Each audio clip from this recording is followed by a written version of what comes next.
Welcome to news talk with VD Sameer. आज चर्चा करेंगे महाराष्ट्र की। ऑल इम्पोर्टेंट स्टेट है महाराष्ट्र। देश की जो कमर्शियल कैपिटल है मुंबई की राजनीति की चर्चा करेंगे आज। और इस चर्चा के दौरान हम ये पाएंगे कि नए समीकरण बनते नजर आ रहे हैं महाराष्ट्र में, और दो नई पार्टियों के लिए बहुत बड़ी अपॉर्चुनिटी है महाराष्ट्र के अंदर। एक अपॉर्चुनिटी बन रही है बहुजन समाज पार्टी के लिए, और दूसरी बहुत बड़ी अपॉर्चुनिटी बन रही है AIMIM के लिए। दोनों राजनीतिक दलों के लिए महाराष्ट्र के अंदर, मुंबई रीजन के अंदर बहुत बड़ी जो है वो मैं समझता हूं कि अपॉर्चुनिटी है। रीजन उसका ये है कि महाराष्ट्र के अंदर शिवसेना जो उद्धव ठाकरे ग्रुप है, कांग्रेस और NCP जो शरद पवार का गुट है, ये तीनों लगातार जो है वो कमजोर हो रहे हैं। लोकसभा चुनाव जो 2024 में हुआ था उसमें इनकी परफॉर्मेंस बढ़िया थी, लेकिन अभी जो विधानसभा का चुनाव हुआ है उसके अंदर NCP शरद पवार का जो गुट है, शिवसेना उद्धव ठाकरे और कांग्रेस, इनकी परफॉर्मेंस बहुत खराब रही। और ये तीनों जो राजनीतिक दल हैं, ये जो स्पेस खाली करने जा रहे हैं वो स्पेस भरने जा रही है बसपा और AIMIM महाराष्ट्र के अंदर। यानी अगर बसपा का और AIMIM का गठबंधन हो जाता है महाराष्ट्र के अंदर, तो फिर आने वाले समय में भारतीय जनता पार्टी, एकनाथ शिंदे साहब की जो शिवसेना है, और जो अजीत पवार दादा की NCP है, अजीत दादा तो अभी हमारे बीच में नहीं रहे हैं, उनकी वाइफ जो हैं वो डिप्टी चीफ मिनिस्टर बनी हैं, तो NCP का जो गुट अलग हुआ शरद पवार से, उसको अभी जो वाइफ हैं अजीत दादा की वो देख रही हैं। तो ये माना ये तीनों जो दल हैं ये NDA का हिस्सा हैं। तो आने वाले समय में महाराष्ट्र के अंदर जो जमीनी ग्राउंड तैयार हो रही है राजनीतिक फ्रंट पे, वो है NDA वर्सेस बसपा और AIMIM का गठबंधन। इसके अंदर जो मुख्य बिंदु हैं जो इस वक्त हाईलाइट हो रहे हैं राजनीतिक फ्रंट पे, वो हैं कि जो हिंदी भाषीय प्रांत हैं, जिसके अंदर उत्तर प्रदेश है, बिहार है, तमाम इस तरह की स्टेट्स जिसको मुंबई का नहीं माना जाता है, उनके ऊपर समय समय पे अटैक किया जाता है। शिवसेना स्पेशली जो राज ठाकरे हैं, उनकी जो उन्होंने शिवसेना से अलग होकर जो उनकी MNS बनाई थी मन से, वो लगातार जो नॉर्थ इंडिया के लोग हैं जो महाराष्ट्र के अंदर कामगार हैं, छोटे मोटे काम करते हैं, उनके ऊपर अटैक करती है मन से। और इसको लेके राजनीति जो है वो लगातार महाराष्ट्र में, स्पेशली मुंबई के अंदर, इसी के इर्द गिर्द घूमती है।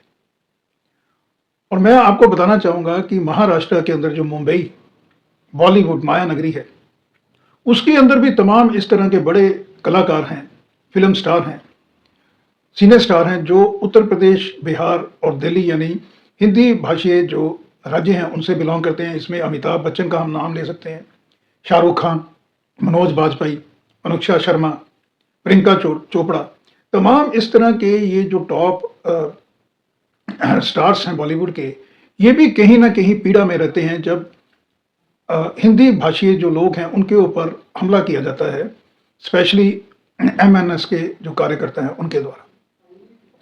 और ये लोग जो हैं हिंदी भाषीय जो लोग हैं, ये वहां पे पीड़ा पे हैं, और इनकी पीड़ा कोई भी राजनीतिक दल वहां पे ये देख नहीं रहा है।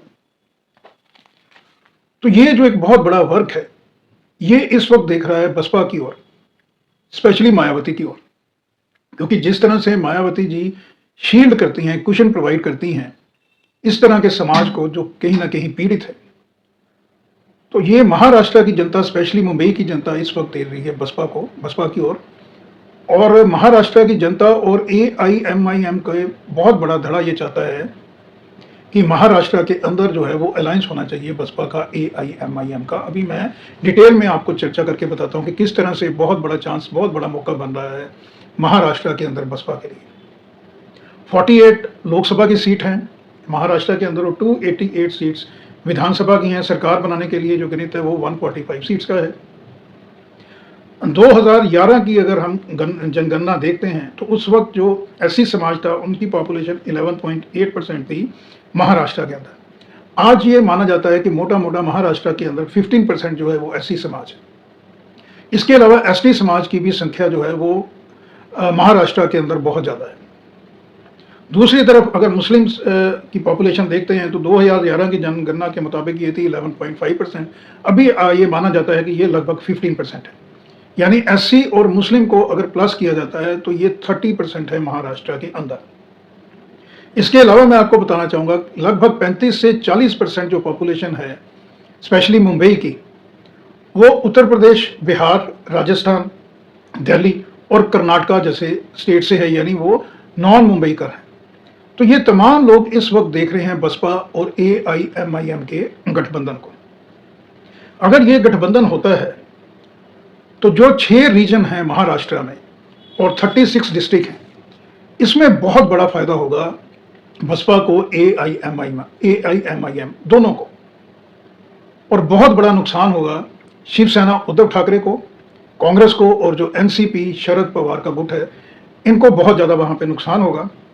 जो फायदा होगा इस गठबंधन को वो मैं आपको बताता हूँ।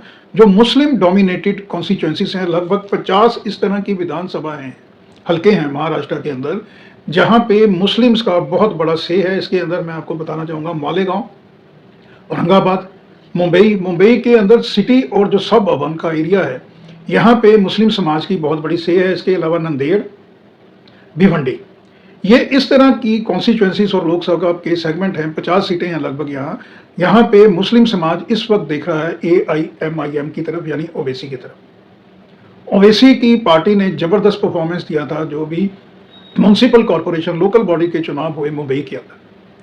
मुंबई के अंदर ओवैसी की पार्टी ने मनसे को और कांग्रेस को, इसके अलावा शरद पवार की NCP को बहुत पीछे छोड़ दिया। यानी जो मुस्लिम समाज कहीं ना कहीं शरद पवार और कांग्रेस की तरफ देखता था, उन्होंने बढ़ चढ़ के वोटिंग की है म्युनिसिपल कॉरपोरेशन इलेक्शन में ओवैसी के लिए। तो ओवैसी का जनाधार लगातार बढ़ रहा है। इसका फायदा गठबंधन को होगा, यानी बसपा को होगा, और बसपा ही वहां पे बड़े भाई की भूमिका में होगा। यानी मायावती जी को, बसपा को बहुत ज्यादा फायदा होगा महाराष्ट्र के अंदर। महाराष्ट्र के अंदर लातूर, नागपुर, धारवी, भंडारा, कोल्हापुर, कुर्ला, नासिक, वाशिम, कुर्ला, औरंगाबाद के अंदर दोनों पूर्व और पश्चिम, भुसावल, देवलाली, इसमें बसपा को गठबंधन का बहुत फायदा होगा। और इन कॉन्स्टिट्यूएंसी में ऐसी समाज की संख्या बहुत बड़ी है।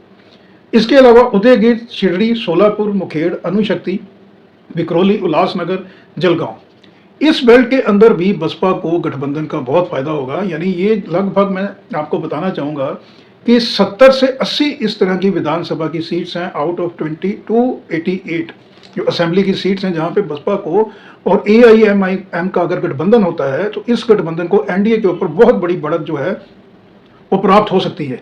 यानी ये जो गठबंधन है बसपा और ओवैसी के दल का, ये सीधा का सीधा चुनौती देगा भारतीय जनता पार्टी, एकनाथ शिंदे और अजीत दादा की जो NCP का गुट जो अलग हुआ। तो आने वाले समय में जो स्पेस खाली हुआ है वो स्पेस NCP, शरद पवार के धड़े का, कांग्रेस का और उद्धव ठाकरे की जो शिवसेना है, ये सारा का सारा वोट बैंक शिफ्ट हो सकता है टुवर्ड्स बसपा और AIMIM के साथ। क्योंकि मुस्लिम समाज और SC/ST समाज लगातार महाराष्ट्र के अंदर इसका झुकाव रहा है कांग्रेस और NCP की तरफ, क्योंकि NCP कांग्रेस लोगों की उम्मीदों पे खरी नहीं उतरी। स्पेशली जो हिंदी भाषीय लोग मुंबई के अंदर काम कर रहे हैं, उनके ऊपर जब अटैक होता है, चाहे वो वर्बल है या ह्यूमन अटैक होता है, मारपीट होती है, तो कांग्रेस NCP जिस तरह का स्टैंड उनको लेना चाहिए वो नहीं लेती है। इसीलिए ये बहुत बड़ी जो वोट बैंक है ये इस वक्त लगातार देख रहा है बसपा और AIMIM की तरफ। इसके अलावा जो बॉलीवुड इंडस्ट्री है, ऐसा माना जाता है कि बॉलीवुड इंडस्ट्री के अंदर 50 से 70% के जो आर्टिस्ट हैं, यानी बड़े बड़े कलाकार, जूनियर आर्टिस्ट जो होते हैं, जो असिस्टेंट होते हैं, जो टेक्निकल लोग होते हैं फिल्म इंडस्ट्री से जुड़े हुए, वो नॉन मुंबईकर हैं। इनमें से बहुत बड़ी संख्या आती है यूपी और बिहार से। और ये जो यूपी और बिहार के लोग हैं, अभी ये लगातार देख रहे हैं बहन मायावती की तरफ और वेलकम करने को तैयार हैं ये लोग, और इनकी संख्या बहुत बड़ी है। और अगर ये सारा वोट बैंक आ जाता है बसपा की तरफ, तो यकीनी तौर पे आने वाले समय में आप बसपा को और AIMIM के गठबंधन की सरकार को देख सकते हैं महाराष्ट्र के अंदर, जहां पे कांग्रेस को, NCP को, शिवसेना को बहुत ज्यादा नुकसान होगा, और जहां पे पूरी की पूरी जो बाजी है महाराष्ट्र के अंदर बदल सकती है, यानी बसपा के फेवर में आ सकती है अलॉन्ग विद AIMIM।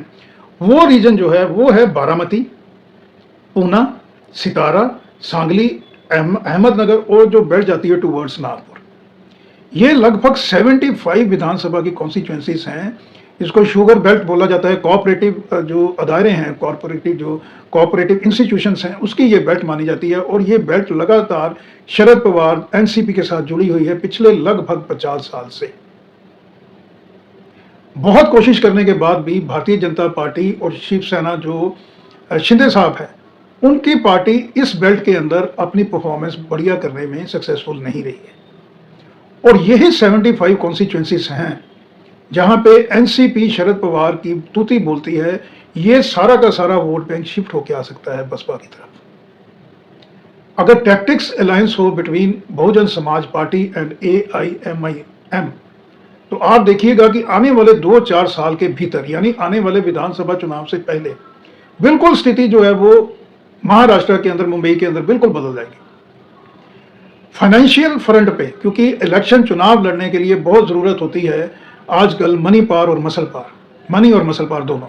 और जो बॉलीवुड इंडस्ट्री है उसके पास मनी पावर मसल पावर दोनों हैं। और ये लोग पूरा का पूरा सपोर्ट करेंगे बसपा AIMIM के गठबंधन को, क्योंकि जैसे मैंने आपको बताया कि जिस तरह से शिवसेना स्पेशली जो MNS राज ठाकरे है, उद्धव ठाकरे तो अभी बैकफुट पे हैं, लेकिन राज ठाकरे समय समय पे टारगेट करते हैं हिंदी जो भाषी लोग हैं। और ये एक सेंसिटिव इशू है, ये अंतर्मन से जुड़ा हुआ इशू है। और इस इशू को लेके कहीं ना कहीं बॉलीवुड में लोगों को बहुत ज़्यादा पीड़ा होती है जब नॉन जो मराठा लोग हैं, यानी जो हिंदी भाषी लोग हैं, उनके ऊपर जब अटैक होता है। तो ये तमाम जो चीज़ें हैं ये इस वक्त फेवर कर रही हैं और एक सिग्नल दे रही हैं कि Baspa and AIMIM should now work together. इनके बीच अलायंस होना चाहिए। फिजिक्स केमिस्ट्री दोनों में है। दोनों इस वक्त सर्व समाज रचना की बात कर रहे हैं। दोनों इस वक्त जो है भाईचारे की बात कर रहे हैं। दोनों राजनीतिक दल इस वक्त डेवलपमेंट की बात कर रहे हैं। कोई भी इसमें हिंदू मुस्लिम वाली बात दोनों दलों के अंदर अभी नहीं है। स्पेशली ओवैसी जो है वो, उनका जो अभी स्टैंड है वो बिल्कुल प्रो इंडिया स्टैंड है, जो कहीं ना कहीं पहले एंटी इंडिया माना जाता था। तो ये सारी की सारी चीज़ें इस अलायंस के फेवर में जाती हैं। इसके अलावा मैं एक बहुत बड़ा बिंदु आपको बताना चाहूँगा कि जो ST समाज है, ST समाज भी 35 से 40 विधानसभा की सीटों पे बहुत बड़ी से रखता है महाराष्ट्र और मुंबई के अंदर। और अगर मिनॉरिटी, SC, ST और सोशल इंजीनियरिंग का फॉर्मूला काम करे, अब बहुत संभावना है, बहुत पॉसिबिलिटी है कि महाराष्ट्र मुंबई के अंदर ये काम करने वाला है। तो 145 सीट्स चाहिए सरकार बनाने के लिए मुंबई के अंदर। ये आंकड़ा जो है वो बहुत आसानी से पार कर देगा बसपा और AIMIM का गठबंधन। मैंने आपको लॉजिकल फिगर्स के साथ बताया है कि लगभग 70 से 80 सीटें ऐसी हैं जहां पे सीधा सीधा इस गठबंधन को फायदा होगा। उसके अलावा 35 से 40 सीटें हैं जो मैंने बारामती और पूना का जो एरिया आपको बताया, जो स्ट्रॉन्ग बेल्ट है एनसीपी की, शरद पवार की, वहां भी 30 से 35 सीटें आराम से बसपा AIMIM निकाल सकता है, जो स्ट्रॉन्ग होल्ड है कांग्रेस का और एनसीपी का। इसके अलावा जो मैंने आपको कॉन्स्टिट्यूएंसीज बताई, जिसके अंदर बुल्ढाना, नासिक, वाशिम, कुर्ला, औरंगाबाद, पूरा पश्चिम, मुंबई जो अर्बन है, सब अर्बन एरिया है, शिरडी, सोलापुर, कोल्हापुर, चेंबूर, गोरेगांव, कोलाबा, यहाँ पे 30 से 35 सीटें आसानी से निकाल सकती है बसपा। तो ये समीकरण बहुत आसानी से, ये जो गठबंधन है आने वाले समय में 150 सीटें बहुत आराम से क्रॉस कर लेगा।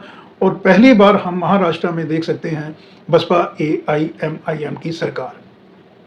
करना क्या होगा, इस गठबंधन को बहुत बारीकी से माइक्रो लेवल पे जाके सीटों का बंटवारा करना होगा। जहां पे SC समाज की ज़्यादा से है, लगभग जैसे मैंने आपको बताया कि 50 से 75 ऐसी सीटें हैं जहां पे अगर मुस्लिम समाज SC समाज के साथ आता है और सोशल इंजीनियरिंग काम करती है तो बसपा को बहुत बड़ा फायदा हो सकता है। और गेम चेंजर होगा जो एनसीपी का जो स्ट्रॉन्ग होल्ड है, जिसके अंदर मैंने बताया कि 75 सीट्स हैं, वो 75 सीट्स गणित जो है वो बनाएंगी बसपा का और AIMIM का। और यही 75 सीट्स गणित बिगाड़ेंगी कांग्रेस का और एनसीपी जो शरद पवार की है। तो महाराष्ट्र, मुंबई का आमजन बहुत बड़ी संख्या में मुंबई कर भी, क्योंकि जो मुंबई कर है वो अच्छी तरह से जानता है कि उत्तर प्रदेश और बिहार और तमाम जो हिंदी भाषी जो दूसरी स्टेट्स हैं उनके लोग महाराष्ट्र के अंदर, मुंबई के अंदर एज कामगार काम कर रहे हैं। यानी वो ठेला पटरी लगाते हैं, बहुत से लोग ऑटो टैक्सी चलाते हैं, बहुत से लोग लेबर का जो बिल्डिंग का काम है वो करते हैं। और मुंबईकर को भी अच्छी तरह मालूम है कि अगर ये लोग यहाँ से चले जाते हैं तो फिर जो मुंबई है, जो माना जाता है कि कभी रुकती नहीं है, रात दिन 24/7 चलती है, वो रुक भी सकती है अगर ये कामगार लोग वहाँ से बाहर चले जाते हैं। तो जो मुंबई का लोकल आम जन है, वो भी कहीं ना कहीं इस वक्त बसपा AIMIM को ही देख रहा है, क्योंकि पीस, डेवलपमेंट, प्रॉस्पेरिटी, आपसी एकता और ओवरऑल डेवलपमेंट के लिए कोई भी इस तरह की आज जगह नहीं है, कोई भी इस तरह का आमजन नहीं है जो सोसाइटी के अंदर बंटवारा चाहता है। जो बंटवारा कहीं ना कहीं राज ठाकरे पैदा करने की कोशिश करते हैं महाराष्ट्र के अंदर, वो आम जन बिल्कुल उसको एक्नॉलेज नहीं करता है। इसी वजह से जो मनसा है उसका ग्राफ महाराष्ट्र के अंदर लगातार गिर रहा है।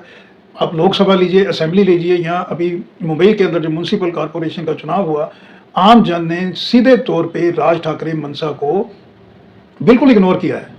उनको बिल्कुल फर्श पे, खैर अर्श पे तो कभी वो पहुंचे नहीं थे, लेकिन मनसा ने जिस तरह से आइडियोलॉजी है मनसा की, अगर वो चेंज नहीं करते, अगर फिर वो माफ कीजिए, अगर वो फिर हिंदी बेल्ट जो लोग हैं, स्पेशली उत्तर प्रदेश और बिहार से अगर उनको टारगेट करते हैं, तो मनसा का जो भविष्य है वो आने वाले समय में कोई भी किसी भी तरह का उनको फायदा नहीं होगा। और ये तमाम बिंदु जो हैं, बॉलीवुड से लेके डेवलपमेंट, आमजन, ये सारे के सारे मुद्दे इस वक्त इशारा कर रहे हैं कि महाराष्ट्र के अंदर विदाउट एनी डिले जो है वो बसपा का और ओवैसी की पार्टी का गठबंधन होना चाहिए।